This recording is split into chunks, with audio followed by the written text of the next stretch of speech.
I kublai jan mit yepi wa ro ki pralok ki wasnyau suk wo up ye ki kubor wa phalla ha new channel ki kubor wa phalla ki wa kwa open snyau chapi nei ga jan mit wa cha kem wa ya kari le gjat nei da wa Slightbor u ya ka passenger ha Chandigarh te tons dangi cha ki kubor Uwaya karile kejada MKT uwo Slightbor ya ka wachong ka walip hausan snem irta day wachim kabu ya ka night curfew hey tha wo libo uka cha sector 17 interstate bus terminal ha Chandigarh ini ijia da jia iha ka tu gasngi bibar ka khande tarik ubnai wanang kong yong news nem ar haja ar phau ar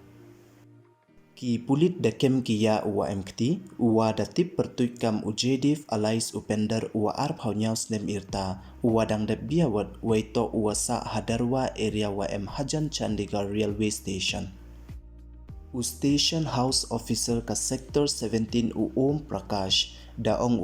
wa kati ka kanthai ka wacha Slightbor to kawana New Delhi wai da wan ko cha Chandigarh yo yachem pralok kat wa mem uchem ko ya ki wa mut ko uyachem kamte da rai ko wo unbyang cha Delhi dei walai cha Chandigarh railway station yo chim da karel Kadwa memrel walai cha Delhi, darai ko uchim da ka bos kamte da buk ko da ka auto rickshaw namo ka kari lekjan na railway station cha interstate bus terminal Chandigarh. Uti uwaya yagati ka kari lekjan, hei thao upen here uka ha interstate bus terminal, dakit pathan uka cha itha walangambru, itha wa hajan ka Chandigarh civil secretariat, way da Slightbor uka hapoh kari lekjan. Katkam wakhana da ki pulit ute u driver da dat haro uka depte I uka hasarok ki civil secretariat night guard ki wa duty da chem ki ya kani ka kanthai wa yam ko hasarok wai da pan yarap ko naki kamte da pentip police ki dei wa phone ha u number 112 helpline